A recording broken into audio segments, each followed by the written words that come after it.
Hey there, grade 6. New math video for you guys today. This one's on solving equations using guess and check. And so our learning target is that I can solve equations by guessing values for x, checking by substitution, and revising if necessary. And so a couple of skills that I need to have sort of beforehand. The first one is that I can read tables. The second one is that I can substitute numbers for variables in equations. And then the last one is that I can check whether a number solves an equation. And so the first skill that I want to try to introduce to us is this idea about using a table to try to solve an equation. And so I have a little diagram there on the paper, and it says there are X counters in each bag. So on each of these bags I've written X. There are 4X counters in all because there are 4 bags, and you notice I've drawn 4 bags. And then there are 4X plus 3 counters all together. So I'd have 4 bags with some number of X's, the same number of X's in each bag, and then 3 extra like counters out here, and we're going to say that that's equal to 31.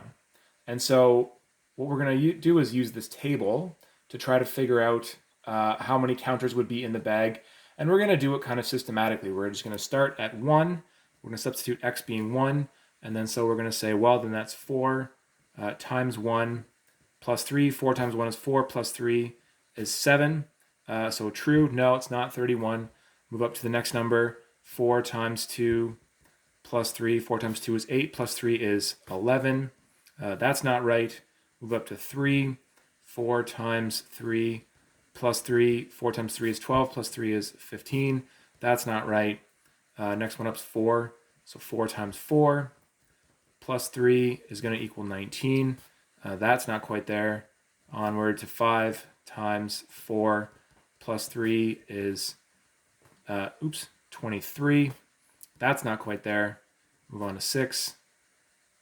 Oh, that should be 4 times 5. Sorry, 4 times 6 plus 3. That's going to be 27. That's not quite there. Go to 7. 4 times 7 plus 3 equals 31. And that's going to finally get there. And so that's a very systematic way to guess and check. Just start at the lowest possible number. And just work your way through till you get the right answer. It will always work doing it that way. At this point, if you would like, you can pause the video and do number 1 in the workbook, which is on page 81, and then carry on with the other activities.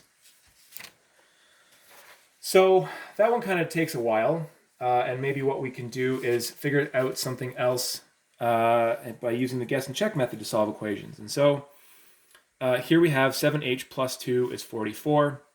And so I'm going to say, well, let's try 5. That might be a reasonable number to try. So then I do my substitution. That's 7 times 5 plus 2. 7 times 5 is 35. Plus 2 is 37. So no, it's not. So I'll go up a number. Then I have 7 times 6 plus 2. And that actually is 44. And so So the question is there, of the two methods, both systematic and then guess and check, which of them takes less work? And so the guess and check takes less work, it's less writing, because what you do is you sort of pick a number that you think might work, and then that gives you a baseline of whether or not you have to go higher or lower. If you think back to the video that we looked at when we looked at division strategies, again, you want to get that baseline of like, is my number too high, is it too low, how do I have to adjust? And so we can have one more for practice here, where we have this equation 4x plus 1 equals 25. Again, I'm going to start with x being 5.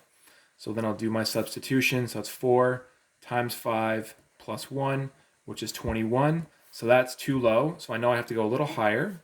So then I have 4 times 6 plus 1, and that one equals 25. So again, establish a baseline. It doesn't always have to be 5. But establish a baseline and then work from there. Sometimes it's lower, sometimes it's higher. So again, I would encourage you to pause the video and work on number 2 on page 81.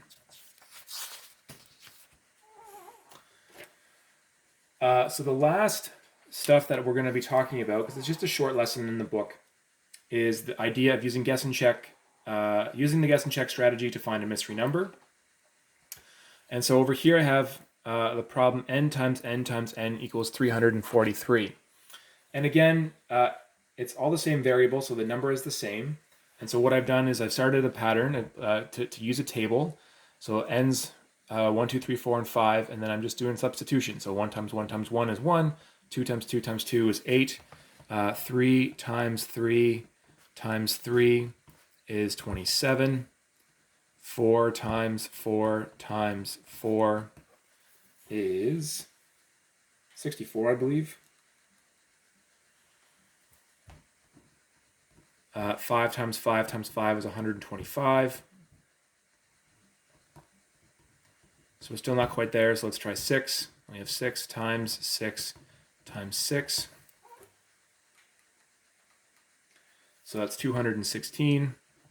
I'm still not quite there. Go up to 7 times 7 times 7, and that equals 343. So again, the systematic method will eventually get you there. And with a number like 343, you could probably afford to do the systematic method where you just kind of go one at a time. The other thing here to consider, though, is sometimes you might need to use a calculator to do guess and check. So let's say for a second, n times n times n is a number like 46,656. Now that is a big number, and you probably don't want to be doing 1 times 1 times 1 times 2 times, and then 2 times 2 times 2. So what might be a better solution is to actually just use a calculator for this problem. And let's say we start at 10. Maybe that's a bit low, but let's be a bit, just a bit reasonable. So then we say, well, 10 times 10 times 10, well, that's 1,000. So let's go on to 20. So 20 times 20 times 20 is 8,000. That's still a bit small. So let's go to 30. And that should be 27,000. And let's go up to 40. So we have 40 times 40 times 40, and that should be 64,000. Now right there, what I've done is I've created this range here, because I know that the number is not as high as 64, but it's not as low as 27.